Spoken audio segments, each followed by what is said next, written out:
Donc voilà. Donc en fait, le premier slide en fait, sur lequel j'ai envie d'attirer votre attention, c'est l'idée de la douche froide. Donc là, on a tous connu une douche froide, hein, et objectivement, moi, je ne l'ai pas non plus anticipé. J'ai beau faire du marketing, suivre les tendances, etc. Je n'ai pas remarqué, je n'ai pas pensé, je n'ai même pas pu imaginer une seule fois dans la moindre souhaite, à quelque moment que ce soit pour mon entreprise, mais qu'un jour, je devrais m'arrêter et qu'un jour, quasiment tous mes clients s'arrêteraient. Donc ça, je ne l'ai pas anticipé. Donc il y en a certains d'entre vous en ont souffert probablement encore plus que moi, parce que j'ai quand même gardé 2 clients sur 20. Donc voilà, mais malgré tout, 2 clients sur 20, ça ne fait jamais 10% de travail, de rentabilité. Enfin voilà, je ne vais pas vous faire un dessin, vous êtes tous passés par là. Et donc du coup, moi, ce que j'ai envie de vous inviter à faire, c'est en fait de vous dire, enfin, de faire comme la nature. Sur cette image, on voit quoi? On voit quelqu'un qui est face à, bon, évidemment, c'est un paysage un peu somptueux, un peu sympa, mais malgré tout, potentiellement, on pourrait imaginer qu'il se prend une douche froide. Et en fait, si on y prête bien attention, il y a 2 choses qu'on peut observer. La première, c'est que la douche froide, quand la nature se prend une douche froide, eh bien, en fait, elle pousse, tout grandit, l'herbe reverdit. On vient de subir une période qui était quand même plutôt une période de sécheresse. Ça faisait plusieurs mois, en fait, qu'il n'a pas plu une goutte, en tout cas chez moi. Donc là, la pluie vient d'arriver. En fait, la nature, elle reverdit au moment où la pluie tombe. Et donc, en fait, ce n'est pas toujours un problème. C'est une opportunité dans certains cas et c'est ce qu'on va voir ensemble. La deuxième chose, c'est qu'en cas de douche froide, on peut aussi choisir, et c'est un choix délibéré, d'observer ce qui est présent maintenant et qui n'était pas présent avant. Et donc, j'ai vu dans les commentaires, je pense Viviane, qui disait, moi, je ne me souviens plus exactement ce qu'elle écrivait, mais c'est l'idée de tout va bien, oui, les rentrées financières sont plus forcément là, mais par contre, ça permet de prendre le temps, de faire le point. Enfin, il y en a d'autres qui ont exprimé ça aussi, cette idée de pouvoir se poser enfin. Donc, c'est une opportunité. Et donc, ce que j'ai envie de vous inviter à faire, c'est de focaliser votre attention sur les portes qui s'ouvrent et de moins perdre de temps sur les portes qui sont fermées. Avec cette notion, que Maurice vient d'évoquer tout à l'heure, qui est cette notion d'acceptation. Et donc, l'acceptation, ce n'est pas la résignation. Être résigné, c'est une posture basse, c'est pas cool, en fait, d'être résigné. Par contre, accepter, c'est accueillir en étant conscient, donc en pleine conscience, en quelque sorte, accueillir en étant conscient une situation et après transformer cette situation en une donnée, en fait. Donc, la situation, ce n'est jamais qu'une donnée. D'accord? Et donc, c'est ce qu'on va voir ensemble. Donc le contexte actuel, quand même, je vais quand même en donner, expliquer en 2 mots concrètement ce qu'on vit. Les spécialistes du deuil, et notamment David Kessler, qui est à l'origine de la courbe de deuil que vous connaissez peut-être. Voilà, en fait, je vais remettre ma vidéo parce que je me rends compte qu'on ne la voyait plus. David Kessler, il explique qu'on est en deuil collectif anticipé, et ce depuis le moment où la crise du Covid a fait qu'on a dû tous s'interrompre dans ce qu'on faisait. Donc en fait, les deuils, on a dû en faire des dizaines, si pas des centaines, depuis le début de la crise, que ce soit le deuil de ne plus aller voir ses parents, ou le deuil de ne plus voir ses amis, ou le deuil de ne plus faire du shopping comme on avait envie d'en faire avant, le deuil d'avoir une vie professionnelle stable et tranquille quand on a des enfants en bas âge, ce qui est notre cas. Je peux vous dire qu'on en a quand même pas mal bavé, à devoir quand même à un moment donné reprendre nos activités, se réinventer, etc., tout en ayant des enfants qui collent des pots de banane sur les murs et qui font toutes les conneries possibles et imaginables autour en attendant. Donc en fait, tout le monde a dû faire le deuil de toute une série de choses. Et alors le deuil, ce qu'il y a d'interpellant, c'est que c'est comme ça pour tout le monde, on passe par plusieurs phases. Et donc il y a d'abord la première phase qui est le déni, en fait, le déni où on se dit oui c'est bon, ce truc va pas, je vais de toute façon pas en mourir, je suis jeune, tout va bien, ça va pas m'impacter. Enfin voilà, le déni, d'abord on fait semblant de rien, c'est la première phase. La deuxième phase, ça va être la colère. On va quand même pas m'obliger à rester cloîtré chez moi, on me vole ma liberté, on m'empêche d'avoir des activités, etc. Aujourd'hui, ça fait quand même quelques mois. Je pense qu'on est passé au-delà par rapport à la situation du Covid, mais peut-être que certains d'entre nous sont encore dans des situations de déni ou de colère par rapport à des nouveaux deuils qui se présentent sur votre route. Moi, j'ai entendu parler certains de leur business qui sont en fait un peu sur une pente raide en ce moment, mais il y a peut-être des micro-deuils qui sont en cours et peut-être vous êtes dans le déni en ce moment par rapport à ça, peut-être vous êtes dans la colère par rapport à ça, peut-être vous êtes dans la négociation. Ok, en fait, au début, c'était surtout au début du confinement par rapport au Covid, la négociation, c'était si je me tiens bien tranquille pendant 2 semaines, après je peux rouvrir mon commerce. Enfin voilà, donc on était un peu dans une sorte de truc où on essaie de dealer avec avec le problème. Là aussi, peut-être que vous êtes en phase de négociation. Il y a la phase de la tristesse où on se sent abattu, où on se dit je ne sais pas quand ça finira, je ne sais pas comment ça finira, je ne sais pas. Donc on est triste, on est abattu. Et enfin, la dernière phase, c'est la phase où on accepte, où on se dit cette situation, elle est telle qu'elle est comme ça. Et aujourd'hui, je choisis délibérément de prendre le taureau par les cornes et de me mettre en mouvement. En fait, le secret de tout, c'est la mise en mouvement. Mais ça, on le reverra tout à l'heure. Et donc, tout simplement pour dire quoi? Pour dire que par rapport à la crise globale du Covid, ben, il y a eu toutes ces phases de deuil par rapport à la situation d'interruption de nos activités. Donc, il y a eu ce deuil-là par rapport à ça. Mais pas seulement par rapport à ça. Il y en a eu tout plein, des micro-deuils qui sont conscients ou non, d'ailleurs. Et donc, comment fait l'être humain? Comment fait l'humain en fait en situation de danger, et ça c'est dans une conférence de Catherine Lastré qui est intervenue ici aussi pour la Chambre de commerce. Elle le résumait très très bien. Elle dit en fait en situation de danger, il y a 3 réactions possibles. La première, c'est prendre la fuite. La deuxième, c'est de se figer et d'être immobile. Et la troisième, c'est d'adopter une posture d'attaque ou de défense, comme on veut, mais en tout cas une posture de riposte et une posture confrontante. Et donc, en termes de communication, pour l'entreprise, à l'échelle de l'entreprise et de votre entreprise, vous avez consciemment ou non probablement adopté une des 3 postures que je viens de vous décrire. Et donc, du coup, la posture de fuite, donc la posture de déni, ça pouvait être celle où vous avez fait semblant de rien, vous avez continué à laisser vos programmations Facebook se dérouler toutes seules, en se disant on ne sait trop quoi en fait, parce que vous étiez simplement en train de dealer avec un deuil. Et donc le déni, potentiellement, c'est faire un peu l'autruche et faire comme si de rien n'était, ce qui équivaut à la situation de fuite, quoi, quelque part. La situation de confrontation, celle où on va en face d'un danger riposté, ce serait celle où soudainement vous avez boosté vos publications Facebook, vous avez commencé à envoyer des promotions, à envoyer des messages commerciaux agressifs, à changer votre manière de communiquer d'une manière plutôt confrontante et en allant vraiment en faisant quelque chose de plutôt push. Et alors, bah, la troisième situation en cas de danger, c'est le fait de rester immobile, d'être figé sur place, d'être pétrifié. Mais il y a des entreprises qui, dans un premier temps, et peut-être même encore maintenant, se sont mises à être immobiles. Donc, je pense notamment au secteur de l'ORECA. Ben voilà, on ferme ton établissement, ok, pouf, ou alors le secteur du textile, enfin peu importe, l'établissement est fermé.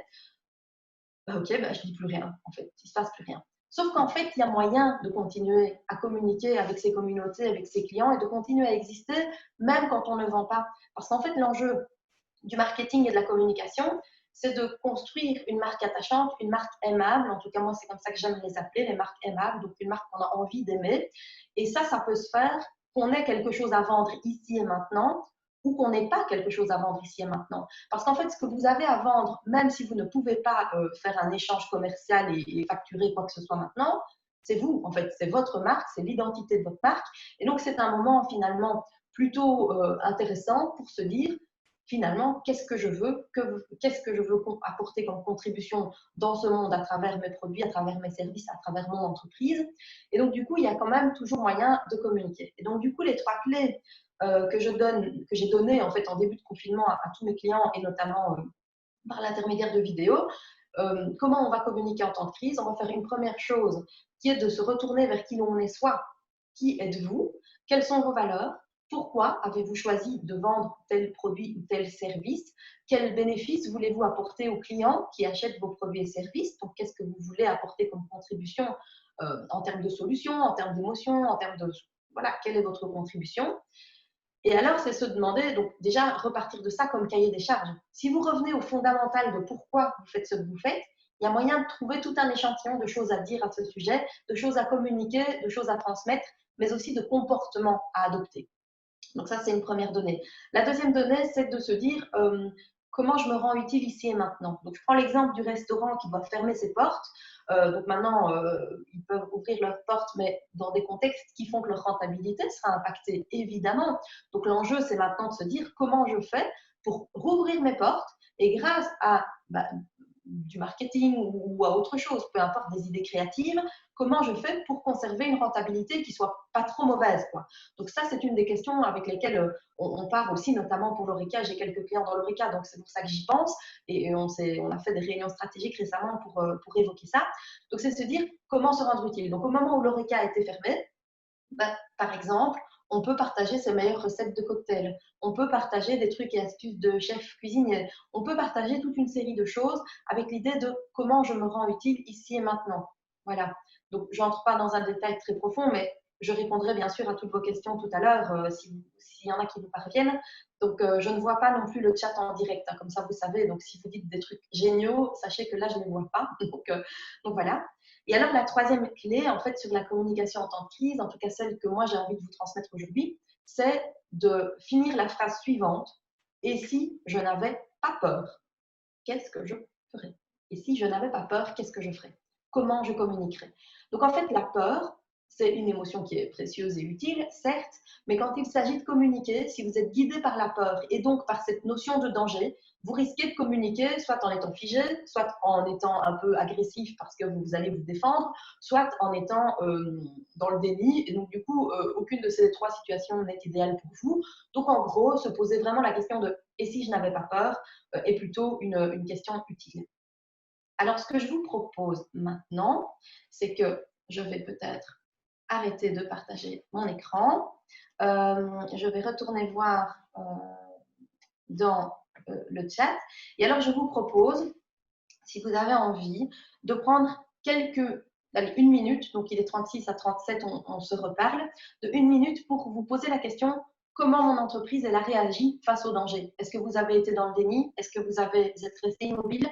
Est-ce que vous avez pris une posture plutôt de suractivité en termes de communication? Je vous propose d'y répondre, c'est pour vous, hein, vous n'êtes pas obligé de l'écrire, enfin de nous le dire, on ne fera pas de tour de table après, mais vraiment de se poser la question finalement comment j'ai réagi au moment où cette crise est venue à moi. Et alors, si vous avez envie, bien sûr, vous pouvez parler dans le chat pour débriefer, échanger. Mais voilà, je vous laisse vraiment une minute pour vous poser cette question-là à vous.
Ok. Ben, merci pour ceux qui ont un peu échangé dans le chat. Revoir l'analyse de risque, communiquer des infos utiles. Donc, ouais, vraiment, cette idée de comment je peux contribuer à quelque chose ici et maintenant. Donc, il y a les entreprises qui ont su se réinventer, utiliser leur activité. Donc, je pense à tous les ateliers de confection, hein, même dans les grandes marques de luxe, qui se sont mis à faire des masques et des blouses, par exemple. Donc là, c'est des exemples où il y avait un impact direct, un lien direct entre l'activité et les besoins urgents et nécessaires du moment. Mais alors, effectivement, quand je vois Viviane qui apporte son aide, par exemple, Sébastien aussi, on a communiqué des infos utiles et des initiatives positives orientées B2B.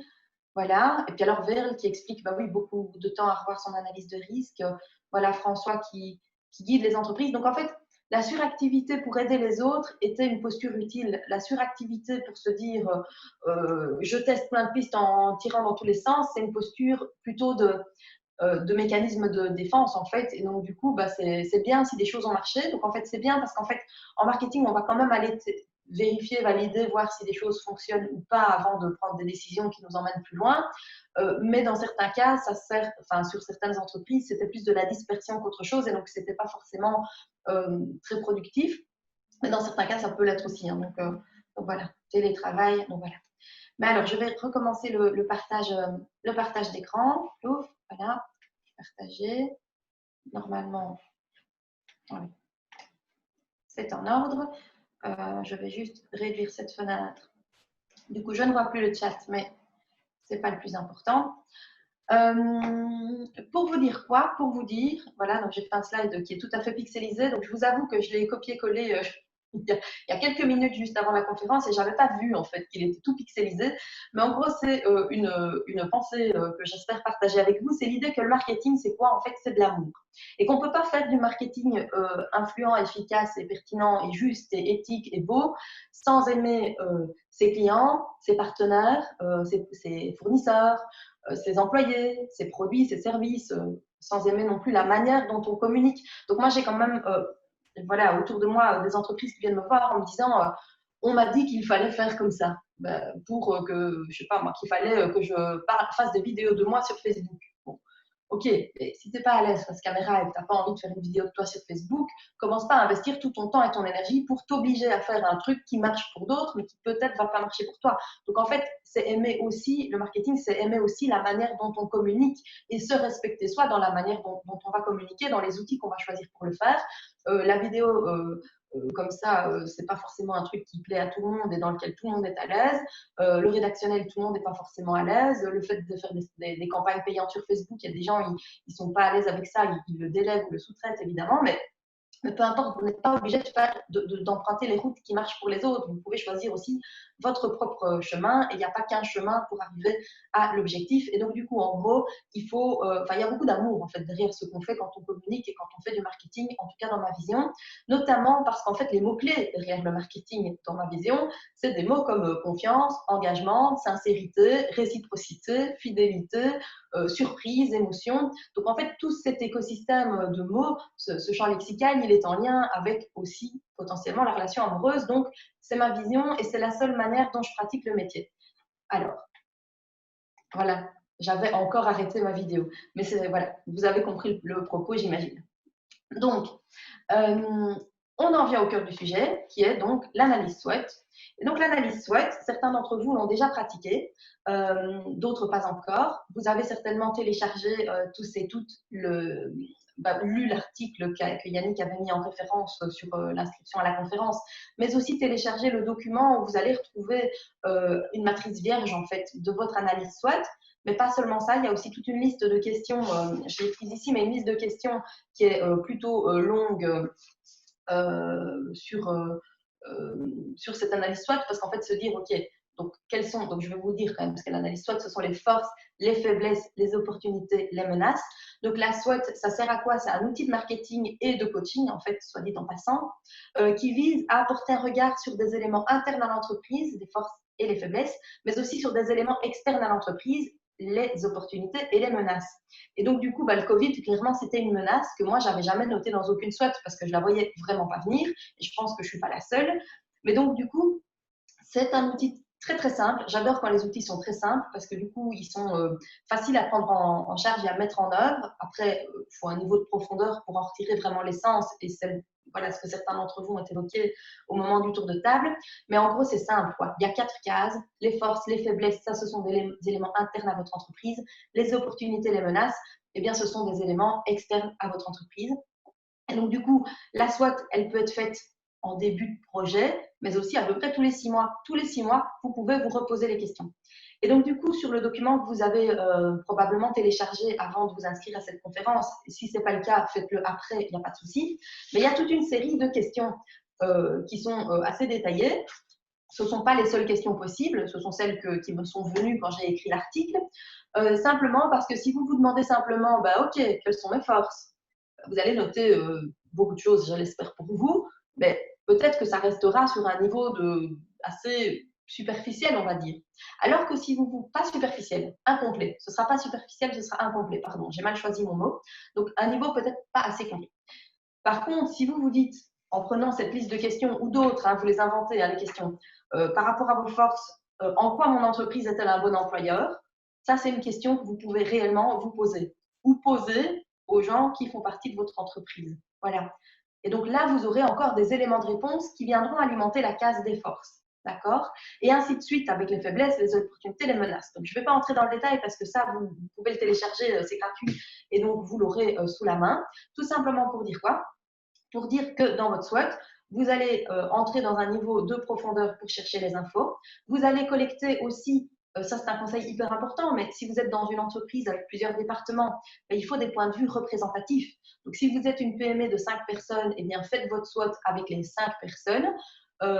Si vous êtes une entreprise plus importante, rassemblez des représentants des différents départements, y compris le département qualité, y compris le département maintenance, y compris le département compta, le département commercial, ça va de soi. Mais donc, il faut que tout le monde puisse venir porter un regard. C'est comme ça que vous aurez une vision, la vision la plus large possible. Parce que sinon, si vous ne faites pas ça, si vous n'allez pas élargir les angles de vue, vous avez des angles morts. Et les angles morts, c'est là où se cache un truc pas chouette en général, ou pas. Il peut aussi ne rien se cacher, mais il peut aussi se cacher un truc pas chouette.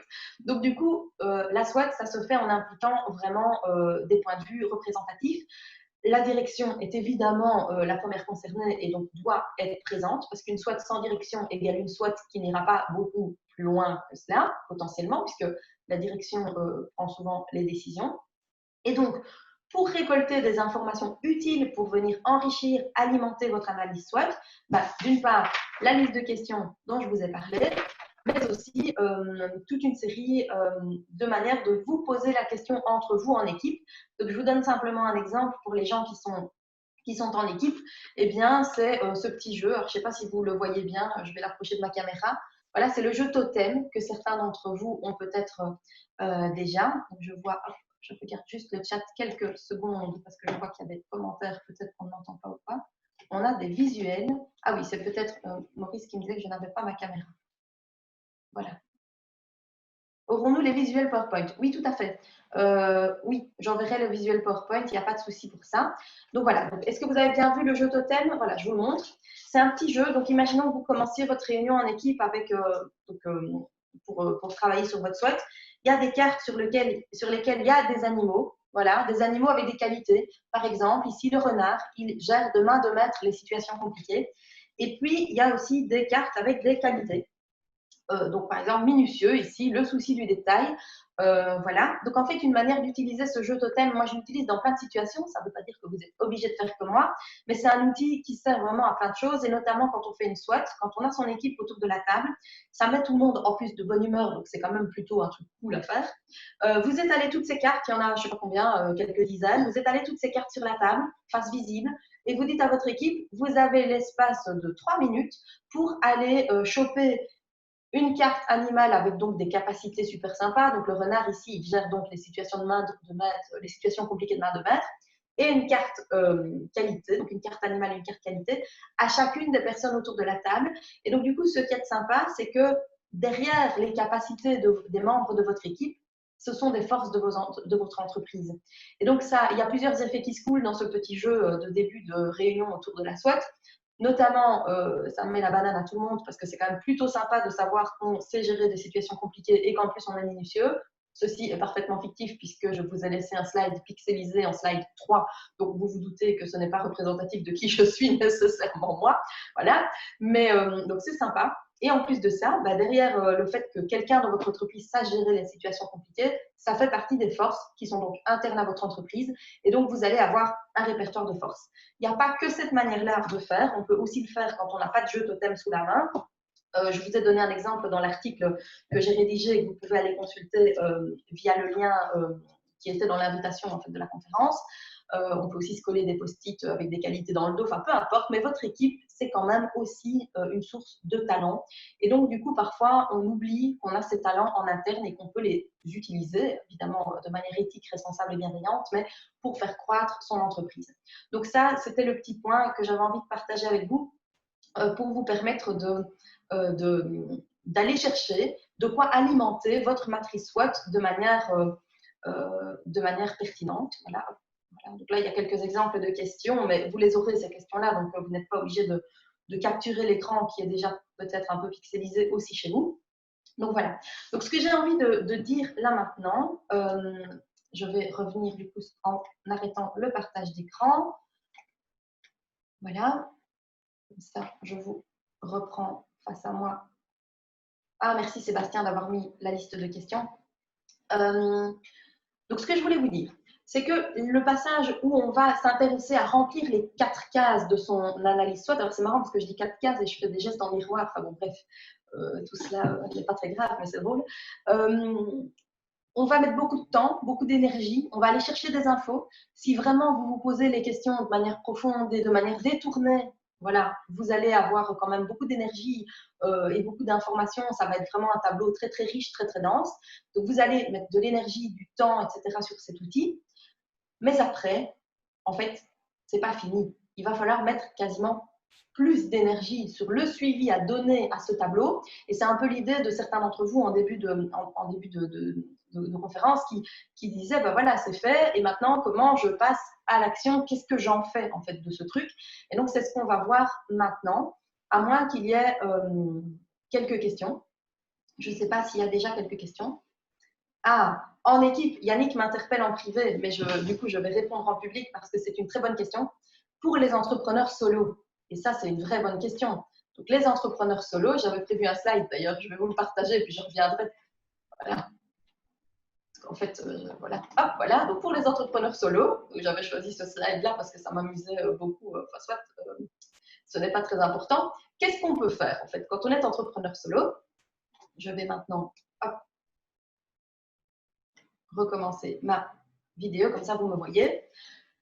Eh bien, quand on est solo, on peut aller chercher les éléments de réponse pour les forces, les faiblesses, les opportunités et les menaces autour de soi. Donc, par exemple, je vous donne un exemple sur le champ de la menace. Donc, imaginons que vous soyez donc tout seul. Hein.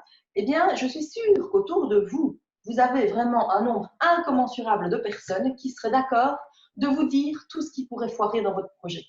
Donc, en fait, vous allez simplement écrire à différents contacts qui sont pertinents pour vous, hein, donc des contacts professionnels ou des contacts privés, peu importe, mais c'est leur dire, ben voilà, j'ouvre un restaurant là maintenant le 8 juin, est-ce que tu pourrais me donner toutes les raisons possibles et imaginables pour que ça ne réussisse pas, voilà. Et donc, du coup, les gens, ils vont se lâcher. Je peux vous assurer que quand vous leur dites, dis-moi un peu tout le mal que tu penses de ce projet, ils se font pas prier. Et donc, bam, ils vont vous balancer plein d'infos. Et donc, par exemple, sur le cas du restaurant, qui ouvre donc ses portes pour la première fois le 8 juin. C'est amusant parce que j'ai un client qui ouvre réellement un restaurant le 8 juin. Voilà, c'est à La Roche-en-Ardenne si vous voulez savoir où c'est pour réserver parce que ce sera vraiment cool. Vous m'envoyez un petit message privé. Eh bien, les gens autour de cet entrepreneur, par exemple, pourraient avoir plein de réticences en disant oui, mais les gens, ils ont peur du Covid. Ok, c'est peut-être une menace. Les gens, ils n'ont plus d'argent. Ok, c'est un élément externe à votre entreprise. Donc, c'est aussi dans la case menace. Est-ce que tu as vraiment suffisamment de gel hydroalcoolique pour assumer le fait que tu vas devoir beaucoup te laver les mains là? Ah, ça c'est une question qui en plus on peut avoir une action directe dessus, c'est plutôt de l'ordre de l'interne à l'entreprise, donc ça va être peut-être une faiblesse. Imaginons que, ah bah zut, j'ai oublié de commander du gel, c'est ballot. Donc voilà. Et donc du coup, l'entrepreneur solo, simplement poser la question en externe, qu'est-ce qui pourrait bien aller, mais qu'est-ce qui pourrait mal aller, mais aussi peut-être qu'est-ce qui pourrait bien aller, eh bien, ça lui permet de venir enrichir les données de son analyse SWOT. Pour les talents, par exemple, pour la partie ce qui est en interne et donc ce qui est une force, une manière de procéder, ce serait d'envoyer par écrit quelques questions à votre entourage, hein, si vous êtes entrepreneur solo, de type dans quel domaine privé ou professionnel as-tu remarqué que j'étais particulièrement douée? Quels sont les adjectifs qui te viennent à l'esprit là spontanément si tu devais me qualifier? Voilà. Pour quel type de situation, compliquée ou pas d'ailleurs, mais pour quel type de situation aurais-tu envie de faire appel à moi? En quoi je peux être utile en fait, ici et maintenant? Donc ça, ce sont des manières d'aller élargir son champ de vision quand on n'a pas une vision 360, parce que souvent quand on est entrepreneur solo, ben, on voit que ce qui est sous nos yeux, on se pose la question avec les questions que je vous donne, on arrive à un deuxième niveau de profondeur, mais malgré tout, il manque la vision périphérique. Et donc, aller interroger l'entourage, c'est quelque chose de plutôt utile. Donc, soit en mode, vas-y, dis-moi tout le mal que tu penses de ce projet, soit en mode, et tiens, si tu avais un problème, pour quel type de problème aurais-tu envie de faire appel à moi ou à mes services? Donc, voilà un petit peu ce que je vous propose. Autre chose pour les entrepreneurs solo, et ça, c'est une question plutôt de soi à soi, je vous la donne, c'est vraiment vous poser la question de la pierre sur laquelle vous avez déjà trébuché. Donc, sur quelle pierre ai-je déjà trébuché, moi, dans ma vie, en tant que personne, mais aussi en tant qu'entrepreneur, quoi. Donc, on a tous trébuché sur plein de trucs, hein, on se prend les pieds dans le tapis tout le temps. Donc, du coup, sur quoi j'ai déjà trébuché? Voilà, c'est intéressant de faire le petit répertoire. Personnellement aussi, parce que parfois on trébuche personnellement, pas parfois, toujours, on trébuche aussi personnellement. Et alors, du coup, on n'en reste pas là, bien sûr, sinon c'est juste un peu déprimant. On se pose deux questions. La première, qu'est-ce que ça m'a appris d'avoir glissé sur cette peau de banane? J'ai appris un truc, voilà. Qu'est-ce que ça m'a appris? Donc, question 1. Question 2, quelle porte s'est ouverte suite à ce glissage sur une peau de banane, cette glissade sur une peau de banane? Quelle porte s'est ouverte pour moi? Donc, en gros, imaginons que vous ayez divorcé. Qu'est-ce que ça m'a appris? Voilà. Et derrière ce que ça vous a appris, ça vous donne des talents et des capacités hors normes, en fait. Et donc ça, les talents, ils vont filer dans la case des forces, même si a priori, vous vous dites ça n'a pas trop de lien direct avec mon business. Mais en fait, si, surtout si vous êtes entrepreneur solo, vous êtes votre business. En fait, vous êtes plein de choses, mais notamment votre business, il fait partie de votre vie de manière assez intime, on va dire. Du coup, qu'est-ce que ça m'a appris? Donc tout ça, ça part dans les forces. Quelle porte s'est ouverte suite à cela? Ben ça, c'est une opportunité qu'en fait, vous avez réussi à concrétiser consciemment ou non. Donc, c'est hyper important de se poser ensuite ces deux questions-là pour ne pas rester sur la liste de ces pots de banane, mais plutôt partir sur quelque chose qui va vous apprendre quelque chose. Et donc, du coup, dans les questions aussi, c'est donc qu'est-ce que ça m'a appris? Quelle capacité hors norme ai-je dû déployer pour pouvoir surmonter cela? Donc, ok, un jour, je sais pas, moi j'ai divorcé et je me retrouve sans aucun fonds et je crée mon entreprise dans la foulée. Et en plus de ça, j'avais 2 enfants qui étaient tout petits, par exemple. Eh bien, quelle capacité hors norme as-tu dû développer pour pouvoir surmonter cette épreuve? Donc, ça peut peut-être être, ben voilà, c'est le jour où j'ai appris à me faire confiance. C'est le jour où j'ai décidé que je méritais de réussir. Donc, ça, c'est de l'ordre de la croyance. Hein, on va le voir après, mais c'est une croyance qui est plutôt chouette. C'est le jour où j'ai appris à m'organiser. Voilà, ce jour-là, j'ai pris une décision fondamentale, c'était d'appeler quelqu'un qui était meilleur que moi en organisation et qui m'a appris à m'organiser. Donc, qu'est-ce que vous avez appris? Ou si vous êtes fait licencier, ou peu importe, qu'est-ce que vous avez appris? Donc, ça, c'est un petit truc pour les entrepreneurs solo, mais pas que. Voilà. Quand on tombe, il y a la vitesse à laquelle on tombe. Ben oui, c'est vrai. Voilà, les 6 chapeaux de Bono. Oui, c'est effectivement une chouette méthode.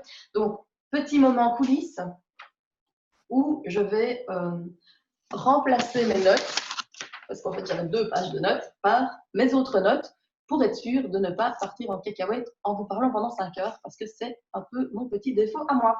Voilà, donc je vous propose du coup qu'on passe à la suite. Et la suite, c'est quoi? Eh bien, c'est cette idée du lâcher prise, en fait. Donc, en gros, le lâcher prise, vous faites votre SWOT. Imaginons que vous l'ayez faite. Vous avez dans la case faiblesse toute une série de choses particulièrement désagréables et affligeantes. Par exemple, dans mon cas, ça pourrait être à une aversion profonde pour tout ce qui est administratif et donc a tendance à ne pas tellement suivre, alors c'est mal, hein, sachez que c'est mal, mais une tendance à ne pas tellement suivre de près sa comptabilité et la manière dont son comptable gère ses trucs. Hein. Donc, apprentissage 2019, tout va bien, maintenant j'ai changé de comptable, tout va bien. Mais donc ça, c'était une de mes peaux de banane, ok? Une de mes peaux de banane. Là-dessus, ce que j'en fais, c'est que j'agis à un moment donné quand je me rends compte. Donc 2019, ça fait depuis 2015 quand même que j'avais pas choisi le bon comptable. Admettons, ça arrive à tout le monde, hein, on a tous nos problèmes. Tout ça pour dire que là-dessus, je pouvais changer quelque chose. Par contre, dans la catégorie faiblesse, il y a peut-être des choses sur lesquelles, donc concrètement, je peux changer un truc, je mets un plan d'action en route, quoi, je le fais, d'accord? Donc ça, c'est la suite logique de la SWOT, c'est qu'on se met à agir. Imaginons que ce soit un truc que je ne peux pas changer dans les faiblesses. J'ai plus de 50 ans et donc du coup, donc c'est une croyance, hein, j'ai plus de 50 ans donc je ne peux pas entreprendre, ça c'est une croyance, c'est nul, mais imaginons que j'ai plus de 50 ans, virgule, et quelque chose soit dans vos faiblesses, en fait j'ai plus de 50 ans, on ne le change pas, quoi. Je veux dire, vous n'allez pas pouvoir le changer. Et donc, en fait, derrière ça, il y a peut-être une croyance à la con dont vous pouvez vous libérer tout de suite. Donc, en fait, vous pouvez décider que j'ai plus de 50 ans et je peux facilement entreprendre, plutôt que j'ai plus de 50 ans, ben oui, mais comment est-ce que je fais pour entreprendre? Donc, je donne un exemple comme ça, mais en gros, vous pouvez choisir de changer votre pensée. Je vais d'ailleurs vous expliquer, peut-être maintenant d'ailleurs, comment fonctionnent les pensées. Donc, je vais vous expliquer ça plus tard. Mais donc, vous pouvez choisir de changer ce qui est mis dans la case faiblesse parce que peut-être c'est juste une pensée et les pensées, vous allez voir, c'est pas grand-chose finalement. C'est tout et c'est pas grand-chose. Voilà. L'autre chose qu'on peut faire, c'est aussi décider que c'est comme ça. Donc, je reprends le cas du divorce. Vous n'allez pas pouvoir changer le fait que vous avez divorcé. Alors, vous ne l'avez peut-être pas mis en case faiblesse, on est d'accord. Je prends juste un exemple qui est facile à comprendre, puisque je n'ai pas votre SWOT sous les yeux. Mais donc, le cas du divorce, ok, j'ai divorcé. Enfin, moi, je n'ai pas vraiment divorcé, mais je me suis séparée comme tout le monde dans ma vie. Mais donc, c'est fait, c'est fait. Je ne peux pas vraiment agir dessus. Et donc, en gros, à part l'accepter, ben, je ne peux rien faire d'autre. Donc, en gros, c'est être arrivé au stade de deuil où on est capable d'accepter sans ruminer et de trouver ça plutôt riche finalement parce qu'on a appris beaucoup de choses. Donc en fait, ce qu'on ne peut pas changer, on n'a qu'une seule solution, c'est de l'accepter. Une manière très simple de l'accepter, je le dis parce qu'on a encore un peu de temps, c'est de dire il s'est passé ça. Donc par exemple, je me suis fait virer et c'est OK pour moi. Aujourd'hui, je l'accepte pleinement. Et alors, ce que vous pouvez faire s'il y a eu un truc un peu désagréable comme se faire virer, par exemple, souvent quand on se fait licencier, on laisse un peu de nous dans l'aventure précédente. D'accord? Pas que pendant qu'on s'est fait licencier, il y a d'autres situations où on laisse un peu de nous. Ce que vous pouvez faire, c'est aller reprendre ce petit morceau de vous qui est resté là, en fait. Donc, je me suis fait licencier, ok, c'est ok aujourd'hui, et je reprends ma dignité, ma confiance en moi, mon esprit d'entreprendre, mon envie de créer des choses, enfin peu importe ce que vous y avez laissé, en fait consciemment vous allez le reprendre. Donc ça c'est une manière d'aller déjà agir sur une des cases de votre analyse SWOT. Voilà. Donc en gros on regarde sa SWOT et on ne se repose pas. Hein. Donc voilà, je vous l'ai remis sous les yeux. Alors je vais m'interrompre quelques secondes et en tout cas interrompre le partage pour revenir avec vous. Je vous propose encore une petite introspection pour chacun d'entre vous. Vous n'êtes pas obligé de le partager, vous pouvez, vous n'êtes pas obligé. Mais je vous propose vraiment encore une minute là maintenant pour faire un petit point de vous à vous, de ce que vous venez d'entendre, parce qu'il y a quand même beaucoup de choses peut-être à ingurgiter, je dirais. Et alors, je vous propose de noter le plus de choses possible sur une petite feuille devant vous, sur ce que vous pensez de la situation actuelle et de votre business aujourd'hui. Ce que vous pensez de la situation actuelle et de votre business aujourd'hui. Donc voilà. Et après, je reviens.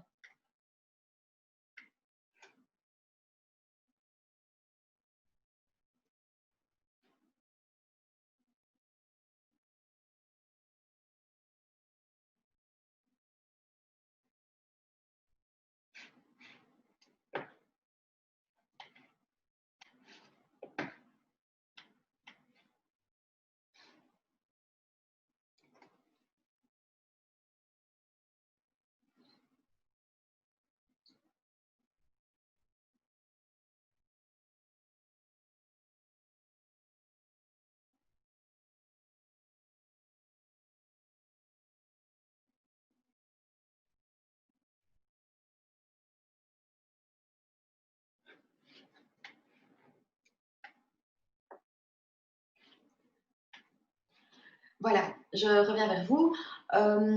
Est-ce que certains d'entre vous, alors on n'est pas obligé de savoir quoi, mais est-ce que certains d'entre vous ont noté des choses négatives en fait sur leur feuille?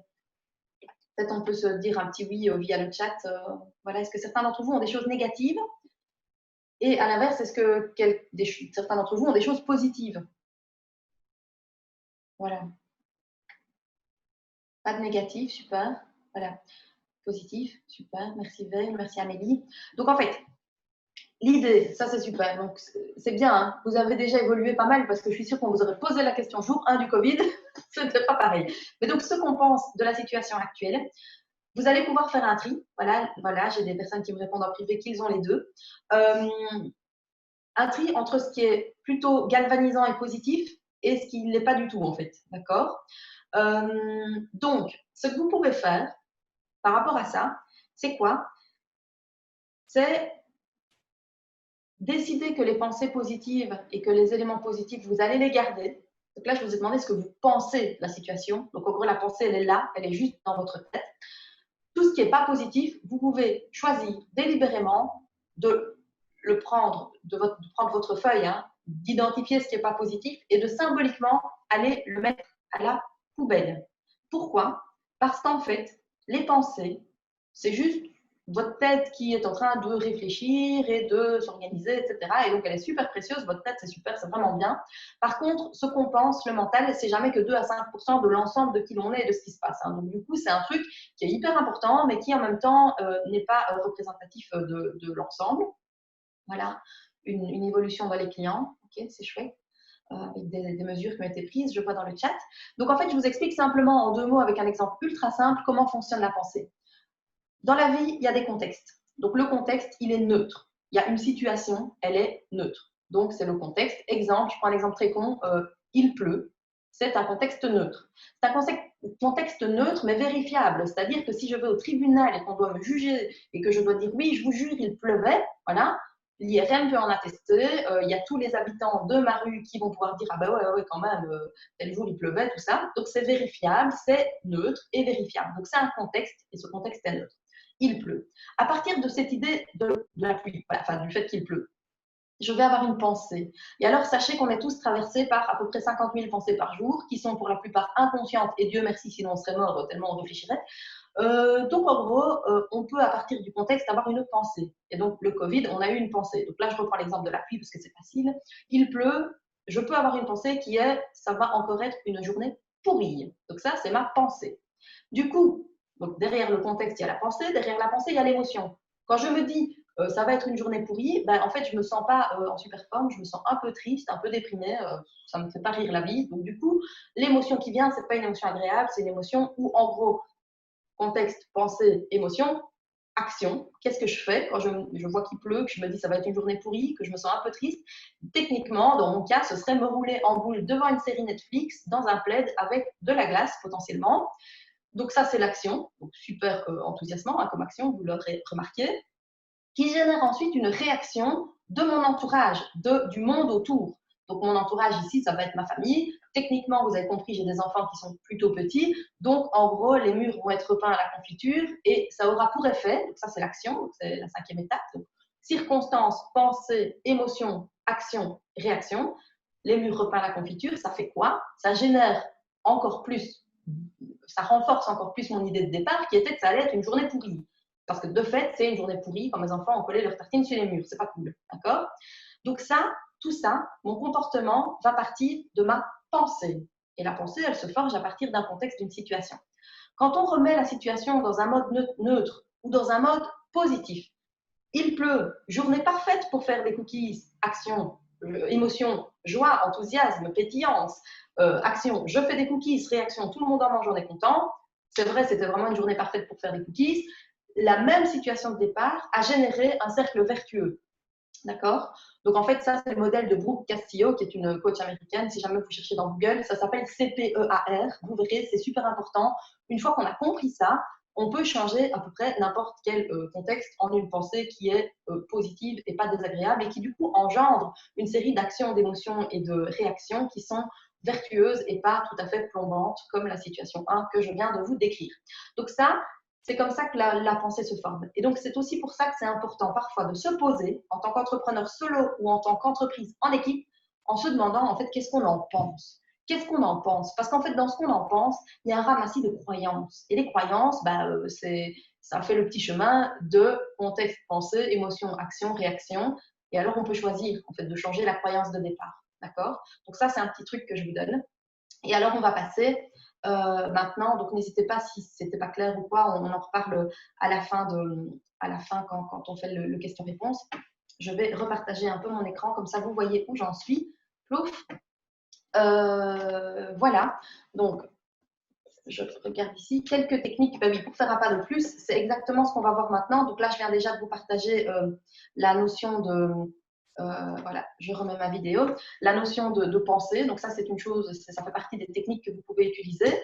Boum, c'est qu'est-ce que tu penses au sujet d'eux? Et alors du coup, ben là, c'est faire le tri, quoi. Ce qui est positif et cool et ce qui est plutôt plombant. Et donc du coup, on va essayer de partir sur les pensées les plus vertueuses. Alors, toutes vos idées pour… Ah oui, ça, c'est quelque chose que vous pouvez faire de vous à vous ou avec votre équipe. Donc, quand vous êtes solo, ça peut fonctionner aussi. Toutes vos idées pour réussir à transformer cette vidéoconférence en un moment super pourri. Soyez créatifs surtout, soyez créatifs. Donc, si je vous lance cette question-là, le nom du modèle, je vais le noter dans le chat, c'est le modèle de Brooke Castillo. Castillo, C-P-E-A-R. Voilà, pouf. Donc, du coup, toutes vos idées pour réussir à faire foirer ce moment en vidéoconférence. Par exemple, vous pourriez décider d'allumer votre micro et de dire blablabla bla, bla, bla, bla pendant que je parle. D'accord? Ça, c'est une manière que vous pourriez utiliser pour faire foirer la vidéoconférence. Vous pourriez aussi décider de tous vous en aller comme ça d'un coup sauvagement et que je me retrouve toute seule, pouf, il n'y a plus de vidéoconférence. Cette question-là, vous pouvez la poser à votre équipe en début de réunion. Bonjour, on va faire une réunion où il va s'agir d'être créatif. Donc, du coup, là maintenant, on va noter toutes les idées qu'on a complètement dingues. Vous prenez des marqueurs, un tableau, voilà, pour faire foirer cette réunion ensemble. Et en fait, ça, cette technique, elle est sympa parce que, du coup, en gros, tous les gens, ils vont noter plein de trucs vraiment super sauvages, du style je vais partir tout le temps de la pièce avec mon GSM, je vais regarder mes mails pendant la réunion, voilà.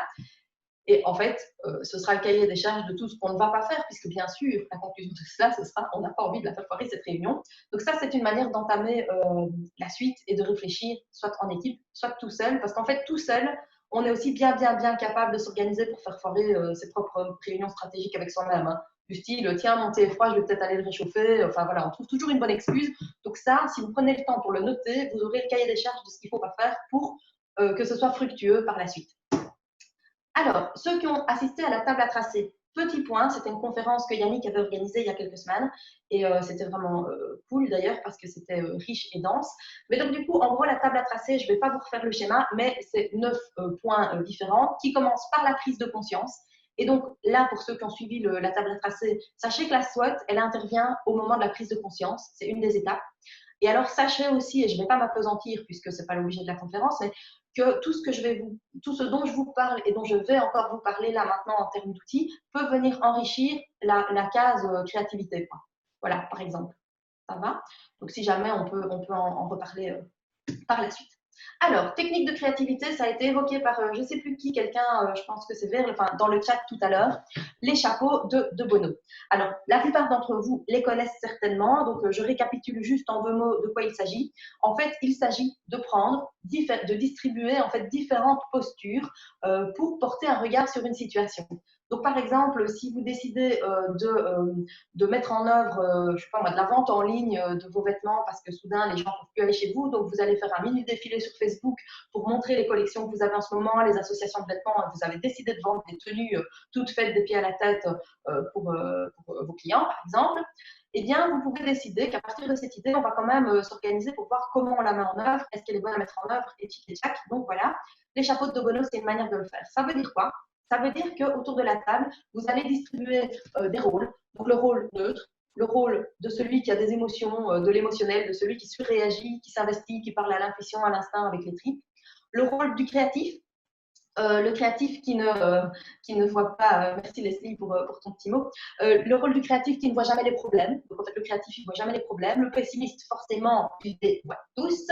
Alors, il y a l'optimiste donc c'est l'optimiste qui ne voit jamais les problèmes. Le créatif, il voit que les solutions. Voilà. Et alors, enfin, il y a le rôle d'organisation. Donc ça, vous tapez dans Google, ce sont les chapeaux de Bono. C'est noté dans les slides, donc vous les aurez. Ce que je vous conseille de faire, parce que évidemment, ça c'est bien sympa, mais c'est quand même très attendu, et voilà, pour pas trop s'ennuyer, je vous propose, si vous voulez, et là encore une fois en équipe, c'est super sympa, c'est de décider vous-même des personnages dans lesquels vous allez entrer. Parce qu'on peut décider de porter le chapeau du créatif, du pessimiste ou de l'optimiste. On peut aussi décider d'entrer dans l'univers d'un film ou d'une série qui vous rassemble tous et que vous connaissez tous. Et donc, par exemple, si on est dans l'univers de Friends, on peut décider que la posture de neutralité, ce sera Chandler. J'espère que vous avez vu Friends. La posture émotionnelle, ça va être Rachel. La posture créative, forcément, ce sera Phoebe. La posture du pessimiste, ce sera plutôt Ross. La posture de l'optimiste, ce sera Joey. Et enfin, l'organisation, sans blague, ce sera Monica. Mais dans toutes les séries, puisque toutes les séries et tous les films sont conçus un peu de la même manière, si on y prête un peu attention, voilà, on peut retrouver des personnages qui sont symboliques en fait de toutes ces postures-là. Donc si je prends Harry Potter qui est un autre exemple, on a Dumbledore qui va être la neutralité, hein, la Suisse, L'émotion, ça va être Sirius Black, par exemple. Le créatif, ce sera Harry Potter. Le pessimiste, Ron Weasley. L'optimiste, Madame Lovegood. Et puis, pour l'organisation, forcément, ce sera Hermione. Donc, en fonction de vos références communes en équipe, vous pouvez choisir d'autres personnages pour illustrer ces différentes postures que je vous propose. Alors, quand on est tout seul, parce que je suis sûre que Yannick qui va revenir avec cette question-là dans le chat, il ne l'a pas encore fait, mais je suis sûre que ça le démange. Quand on est tout seul, comment on fait pour ça? Une manière de procéder, et donc comme j'ai prévu des effets spéciaux pendant cette conférence, je vais revenir comme ça à l'écran si vous me voyez donc tous bien, pour vous montrer mes effets spéciaux.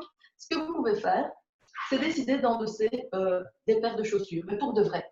Imaginez que vous soyez pessimiste, vous allez plutôt prendre cette paire de chaussures en plein été, qui est une chaussure fourrée, et donc du coup, en gros, le pessimiste, on ne sait jamais, il aura toujours un avis de pessimiste, forcément, et donc il peut choisir. Donc, physiquement, vous pouvez, donc ceux qui ont déjà suivi des formations avec moi ne seront pas étonnés par la technique, mais vous pouvez vraiment enfiler cette paire de chaussures-là. Vous prenez une paire de moon boots, vous faites ça. Le créatif, peut-être, il aura envie de porter cette paire de chaussures-ci, le créatif, d'accord. Et alors, je prends encore une autre parce qu'elle est bien symbolique. Celui qui va veiller à l'organisation et à mettre tout en œuvre, il va chausser ses baskets et il va le faire. Donc, techniquement, vous pouvez, en tant qu'entrepreneur solo, ouvrir votre armoire à chaussures, sortir des paires de chaussures qui symbolisent tous ces états-là, donc le pessimiste, l'optimiste, le neutre, le créatif, etc., et les porter. Donc, vous allez les porter, vous allez vous dire, OK, maintenant j'ai chaussé ces petits escarpins rouges bien sympathiques de la personne hyper créative. Qu'est-ce qu'elle fait, cette personne créative, face à je vais maintenant vendre mes collections de vêtements en ligne en proposant des tenues toutes faites à mes clients. Le créatif se dit, c'est super, je vais même organiser un shooting photo, je vais en même temps en faire des looks phares pour sortir un magazine en fin d'année à partir de tous ces looks que j'aurais imaginés pendant le confinement. Ça va être un truc de fou. Voilà, donc le créatif, il a plein d'idées. Le pessimiste, qui aura mis donc cette paire de baskets-là, va peut-être se dire, bah oui, mais bon, la vente en ligne, il va falloir un e-commerce. En fait, peut-être pas, il ne faut peut-être pas un e-commerce. Hein. Le pessimiste, il voit tout le mal du projet. Et celui qui organise, il va se dire, OK, maintenant, concrètement, je passe à l'action. Quels sont les indicateurs? Qu'est-ce que je vise? Quels sont les objectifs? Quel est le budget que je mets à ma disposition?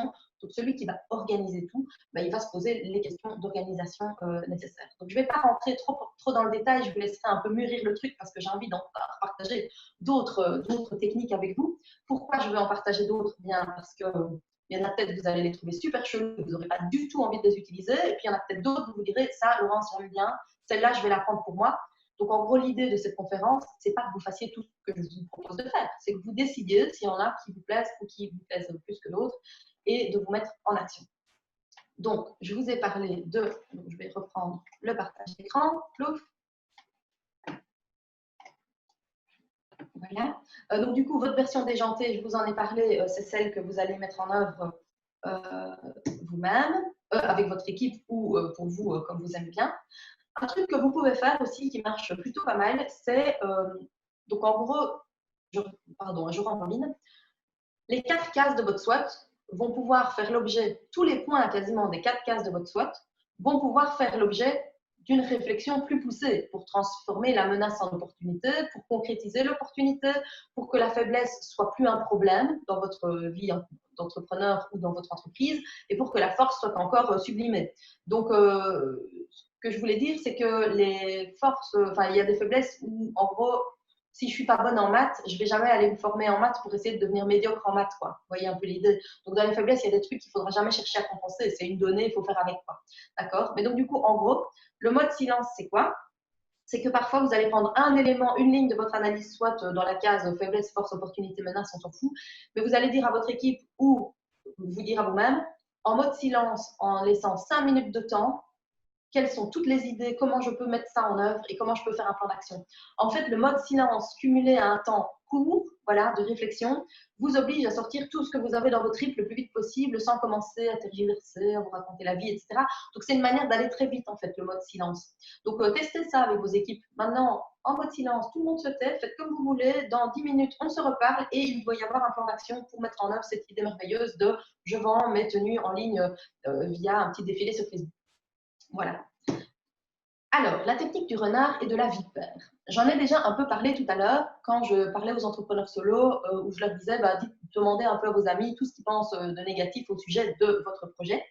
Euh, donc, en fait, ça se pratique. Donc, en fait, le renard, dans la fable de La Fontaine, bah, vous vous rappelez certainement que ce renard, il est très flatteur et donc il vit aux dépens de celui qui l'écoute et donc il dit du bien, en fait, le renard. Alors que la vipère, c'est une sale garce et donc elle dit du mal, d'accord?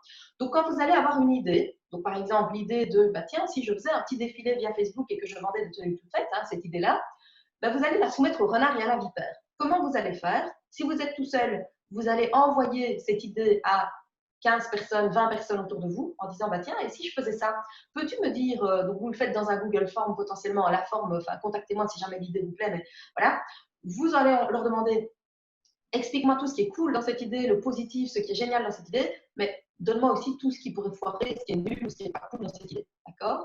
Donc ça, c'est quand on est tout seul, on demande autour de soi, on peut aussi faire l'exercice soi-même, évidemment, on a déjà une petite idée.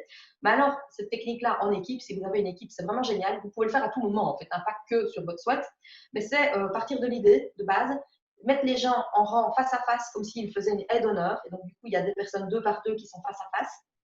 Et donc, en gros, ce que vous allez faire, c'est désigner les personnes à votre gauche, par exemple, comme étant les renards, les personnes à votre droite, pardon, comme étant les vipères. Et donc, vous allez lancer un ping-pong entre un renard et une vipère, un renard, une vipère, un renard, une vipère. Donc, en gros, un argument pour, un argument contre, un argument pour, un argument contre, un argument. Donc, en fait, les gens, ils vont faire un ping-pong comme ça, ils vont se répondre les uns les autres. Petit truc, s'il y a des gens qui sont d'habitude extrêmement négatifs tout le temps, mettez-les dans la case de ceux qui disent du bien, d'accord? Et inversement, ceux qui sont très créatifs, très optimistes, etc., arrangez-vous pour les mettre dans la case, mais subtilement, il ne faut pas leur dire, il ne faut pas que ça se voit trop fort, mais donc subtilement, quand vous faites votre rang de gens face à face, vous mettez de préférence dans les renards ceux qui auraient tendance à dire du mal, et réciproquement. Et donc, ce que vous faites, c'est que le ping-pong, donc une idée, elle va être challengée, ça va prendre réellement 3 minutes, hein, 3 minutes, pas plus.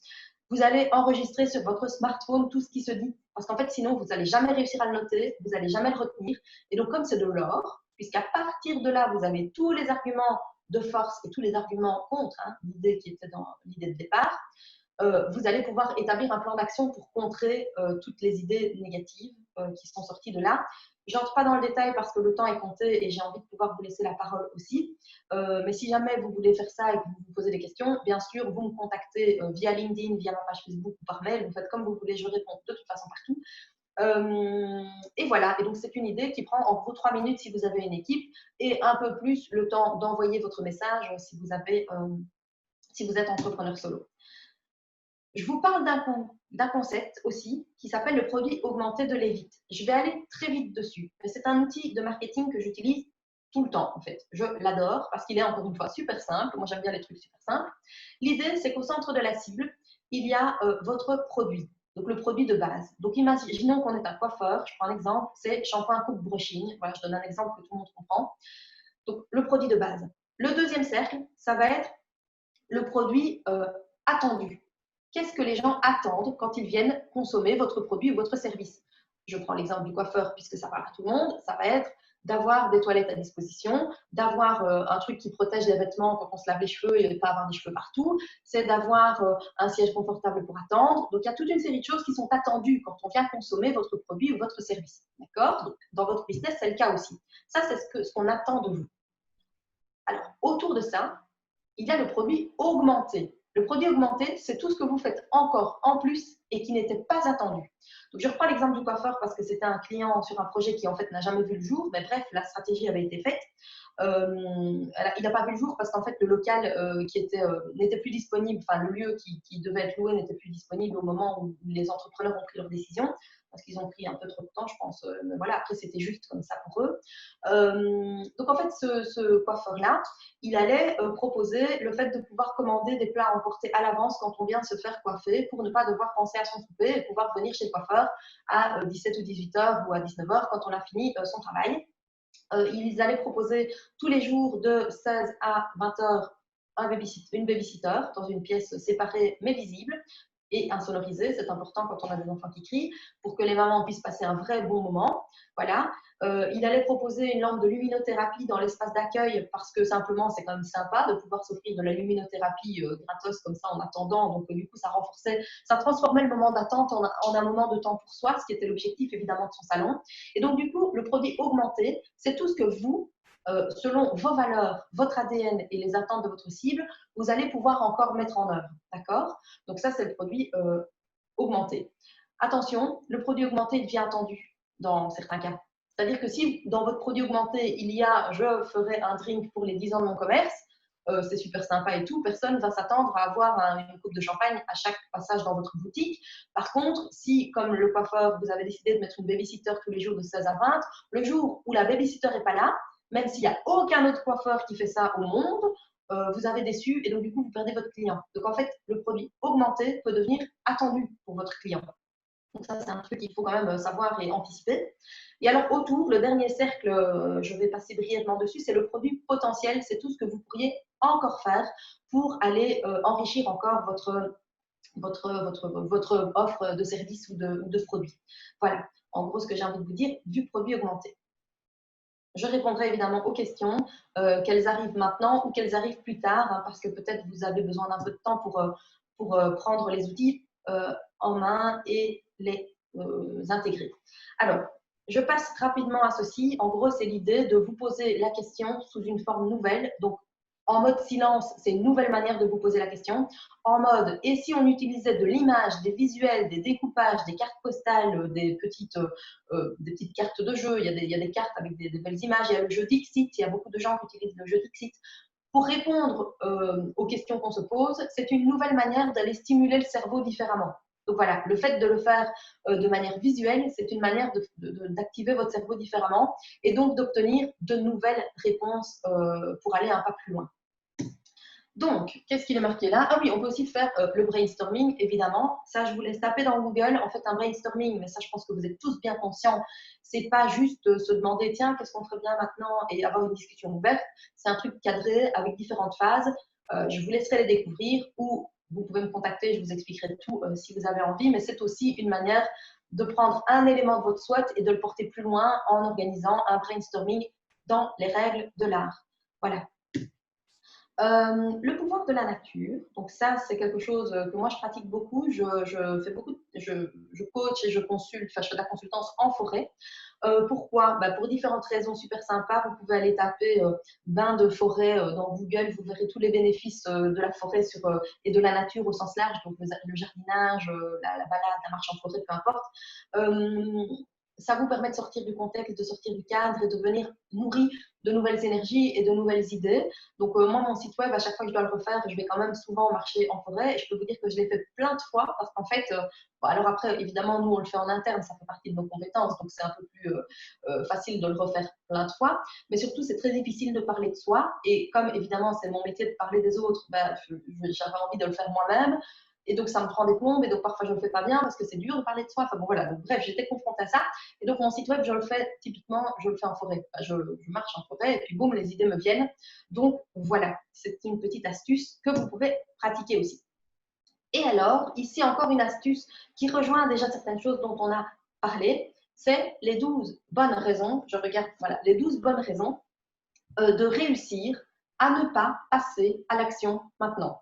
Ça, c'est une vraie bonne question que vous pouvez vous poser à vous tout seul ou poser à votre équipe. Quelles sont les 12 bonnes raisons qui nous font vraiment réussir à ne pas trouver de solution pour se réinventer face au Covid? Voilà, ça c'est une bonne question de départ parce qu'à partir de là, il y aura plein de prises de conscience sur ce qui vous empêche en fait de passer à l'action, que ce soit conscient ou inconscient. Et évidemment, l'enjeu, c'est d'aller chercher des raisons conscientes et de les transformer en quelque chose de chouette, et puis l'inconscient, de faire remonter à la conscience. Donc, c'est une manière de se poser aussi la question. Et alors, enfin, pour passer de l'idée à l'action, ce que vous allez faire, c'est que, imaginons que vous ayez fait votre SWOT, vous l'ayez bien rempli, bien travaillé. Imaginons que vous ayez pris chaque point de votre SWOT et que vous l'ayez passé dans le filtre d'un ou plusieurs des outils que je vous ai proposés aujourd'hui pour aller faire le pas de plus. Imaginons que vous soyez prêt avec du concret. Voilà, on peut réellement organiser ce petit défilé, faire un book photo en fin d'année, etc. et vendre à travers Facebook ou en ligne. mais vous allez repasser toutes ces idées dans le cahier des charges de qui vous êtes, de votre valeur, de vos valeurs, de pourquoi vous avez décidé de vous lancer dans ce business-là, des raisons d'être, de vos motivations profondes, mais aussi de vos contraintes de départ. Ok, maintenant je dois organiser le fait de vendre mes tenues en ligne en faisant des petits défilés et le tout dans un budget de moins de 2 000 €. Paf, c'est une contrainte, c'est jouable. Et là, vous réactivez votre créativité pour pouvoir rentrer dans les cases. Donc, vous allez établir ce qu'on appelle des objectifs SMART. Je ne vais pas les répéter, je pense que tout le monde a déjà entendu 1000 fois ce concept. Donc, voilà. Petit tuyau marketing, c'est de tester le plus rapidement possible vos idées, donc d'aller valider que le marché il en a envie avant de commencer à déployer une énergie folle pour déployer l'idée alors que peut-être personne n'en a envie. Je donne un exemple tout con. Imaginons que je veuille vendre une formation. Avant de préparer ma formation et de l'écrire et de la structurer et de la réfléchir, ben, je vais d'abord la vendre en fait. Donc moi, je ne prépare jamais aucune formation sans qu'elle soit vendue à l'avance. Cette conférence avec Yannick, on en a parlé. Mais tant que je n'étais pas sûre d'une date, je n'allais pas la préparer. Et bon, comme vous l'avez compris, je l'ai préparée un peu en dernière minute. Et alors enfin, je vais conclure avant de vous laisser la parole. Et je suis désolée, on va un tout petit peu dépasser, mais vous pouvez tous partir. Et je sais qu'il y en a qui ont déjà dû partir. Ce qui fait avancer vraiment dans la vie, et je vais me lever pour faire un effet spécial. Hop, j'arrête ma capture d'écran. Voilà.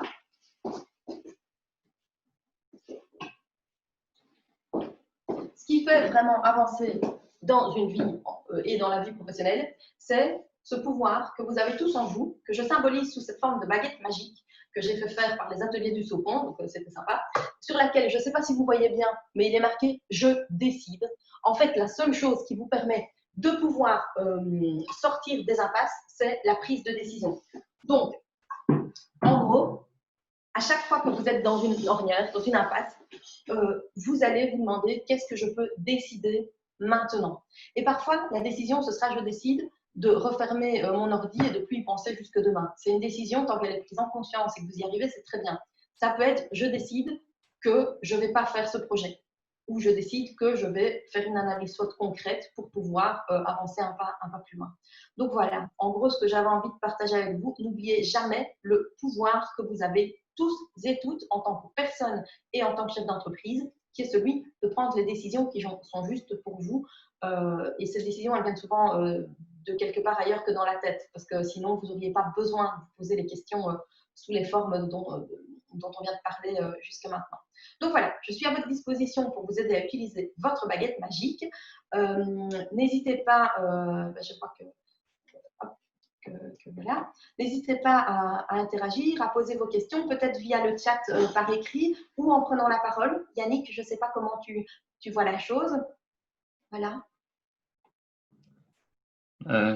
Si chacun, comme on n'est pas très nombreux, si des personnes veulent s'exprimer, je propose de le faire directement oralement. Ça sera peut-être plus sympa aussi de terminer comme ça. Je ne sais pas, Sébastien, Amélie, Michel, Verle, Vincent, Quentin et Géraldine sont encore là. Ah, Verle, elle a plein d'idées, ça c'est cool. Je vais peut-être vous noter mon adresse mail dans le chat si jamais vous aviez envie de… Voilà, et alors sur Facebook, vous cherchez simplement… Je suis active sur LinkedIn surtout, mais bon, sur Facebook, vous pouvez aller sur Crocus Marketing ou sur LinkedIn. Voilà, Laurence, oui? Quand on a fait son analyse SWOT et qu'on a rempli ou répondu à toutes les différentes questions, enfin qu'on a un tableau relativement bien établi, qu'on a bien creusé en profondeur au niveau des différents éléments, comment est-ce qu'on met une priorité par rapport à… Est-ce qu'on décide d'agir d'abord sur les forces ou sur les opportunités ou… Je dirais qu'on doit… en fait, on peut se poser la question pour toutes les cases du tableau, évidemment, et ressortir de là avec un gros panel d'idées.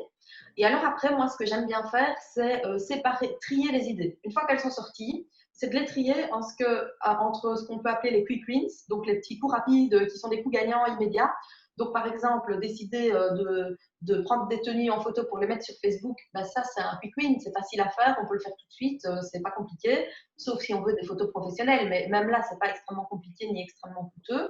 Et puis, alors, ce qui va demander un investissement plus profond, un investissement de fond. Donc, je lance un e-commerce, ça va être quelque chose qui va nécessiter un investissement de minimum 6 000 euros, donc c'est pas un truc qu'on fait à la légère. Donc déjà, c'est faire le tri des idées une fois qu'elles sont sorties de là. Donc c'est quand même, moi je recommande quand même de se poser la question sur tous les cadrans, parce que dans chacun d'entre eux peut se cacher une idée en or. Et alors du coup, ce qu'on fait après, bah, c'est faire un cadran, enfin une matrice. Moi je fais souvent j'aime bien les trucs où il y a 4 éléments, parce que c'est facile, mais donc où il y a 4 cadrans. Et donc, peut-être un axe sur lequel, enfin 4 cadrans ou 2 axes, quoi, enfin, voilà.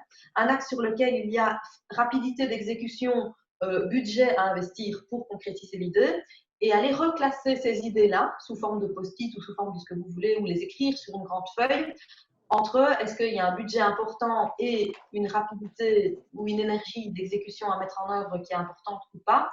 Et du coup, en fait, tout ce qui ne demande pas de budget, pas d'énergie, on le concrétise tout de suite. Après, ce qui demande du budget et de l'énergie, c'est ce qu'on va peut-être concrétiser en dernier lieu, quoi. Voilà, donc c'est un peu plutôt se poser la question sous ces aspects-là. Voilà, je ne sais pas si tu as répondu à ta question, Yannick. Oui, tout à fait, oui. Cool. Est-ce que quelqu'un d'autre a une question? Oui, moi j'ai quelque chose à dire en fait. Oui, Michel. Bon, d'abord, ce ne sera pas très poétique, ce sera plutôt rapide. C'était super sur la forme et sur le fond. Voilà, vraiment, c'était très, très intéressant. Et deuxième point, même si ici je ne parle pas de l'analyse SWOT, j'ai bien aimé aussi la partie produit augmenté de Levitt. Oui. Je me demandais, est-ce qu'il ne serait pas, peut-être que ça existe déjà, est-ce qu'il ne serait pas intéressant de créer l'un ou l'autre atelier en réunissant des entrepreneurs, quelle que soit la taille et la nature de l'entreprise, c'est ça qui ferait la richesse de ces échanges, et de travailler, par exemple, en venant chacun avec nos produits et en faisant un petit tour de table et un travail sur le produit de chacun et de chacune. Évidemment, il y a plus dans 5, 6, 7, 8 têtes que dans une seule. On a affaire à des entrepreneurs avec des philosophies et des approches parfois comparables et des problématiques comparables. Donc, les expériences de chacune et de chacun pourraient peut-être permettre, si ce n'est de remettre en question, d'améliorer certains positionnements de produits, etc. Est-ce que c'est possible? Est-ce que c'est envisageable? À fond, c'est une super idée, j'adore. Yannick, est-ce qu'on fait ça ensemble avec la chambre de commerce ou est-ce que c'est pas trop un truc que tu as envie de mettre en place? Moi, je peux l'organiser aussi s'il y a suffisamment d'entrepreneurs qui sont concernés, mais je trouve que ça aurait du sens. Mais bon, c'est peut-être à Yannick de prendre de donner son avis. Je note, hein, c'est pour ça que je ne réponds pas de suite. C'est finalement un peu le concept du mastermind. Oui, ou les clubs, oui. Ouais. Oui, les clubs aussi. On pourrait faire ça en se réinventer post-Covid et partir sur certains outils marketing comme justement le produit augmenté de Levitt. Par exemple, ça peut être une bonne idée.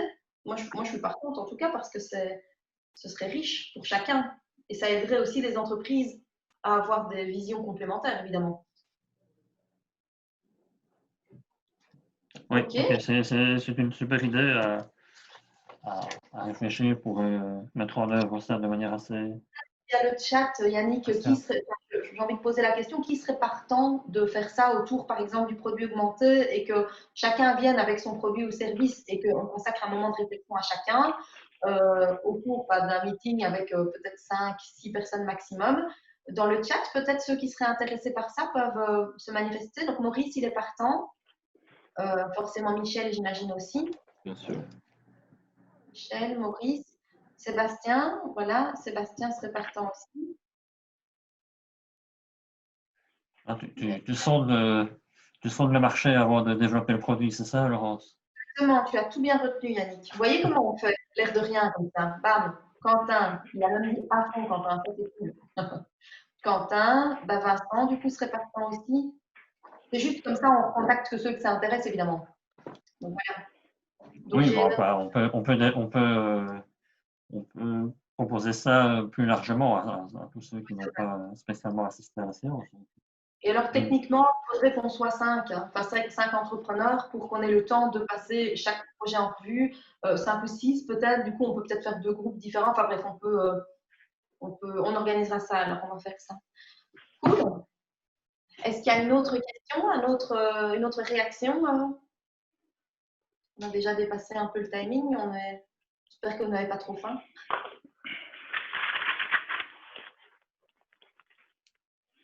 Ok. Si une autre personne veut réagir, c'est le moment, c'est l'instant.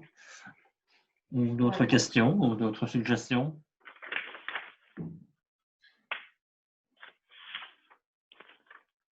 Bah, apparemment, rien de précis pour l'instant. Moi, j'ai juste envie de dire déjà merci à tout le monde d'avoir été présent, d'avoir interagi. Voilà, c'est vraiment chouette. Bien sûr, je donne pas mal d'informations, de conseils, de tutos, etc. via mon blog notamment. Et alors, je communique via Facebook, via LinkedIn. J'ai aussi une newsletter sur laquelle j'envoie une fois par mois à peu près un contenu que j'estime j'espère inspirant et intéressant. Donc, si vous avez envie, vous pouvez aussi me suivre comme ça. Parce que, par exemple, la Squat, j'avais vraiment proposé un article très complet et très long. Et donc, c'est gratuit. C'est une manière d'obtenir parfois des nouveaux outils auxquels on ne pense pas toujours ou de les voir un peu différemment puisque je les passe par le filtre, évidemment, de mon expérience et de ma vision. Et donc voilà. Donc, merci beaucoup. Déjà, c'est chouette. J'espère vous retrouver sur les réseaux pour la suite et lors de cet atelier, puisqu'on est quand même quelques-uns à avoir envie qu'il ait lieu. Donc, voilà, je vais laisser Yannick peut-être conclure. Oui, merci Laurence et merci à tous les participants, même si certains ont dû partir un peu plus tôt. Voilà, nous continuons sur notre lancée des différentes séances et des différents thèmes qu'on a proposés en essayant quand même d'être proche et en lien avec la réalité actuelle. Donc, il y a encore quelques séances qui sont prévues au mois de juin. La prochaine, en tout cas, c'est sur le thème de la cybersécurité et c'est prévu le 18 juin, parce que ça nous paraît important aussi, effectivement, comme tout le monde s'est rué sur les outils, on va dire, technologiques pour pouvoir avancer, pour pouvoir évoluer. C'est quand même important de tenir cela à l'œil et de tenir compte des risques potentiels par rapport aux différentes attaques. Parce que à ce niveau-là aussi, la créativité déborde. Pour le reste, je vous souhaite une excellente journée, un excellent week-end un peu en avance, et puis à très bientôt, et merci de votre participation.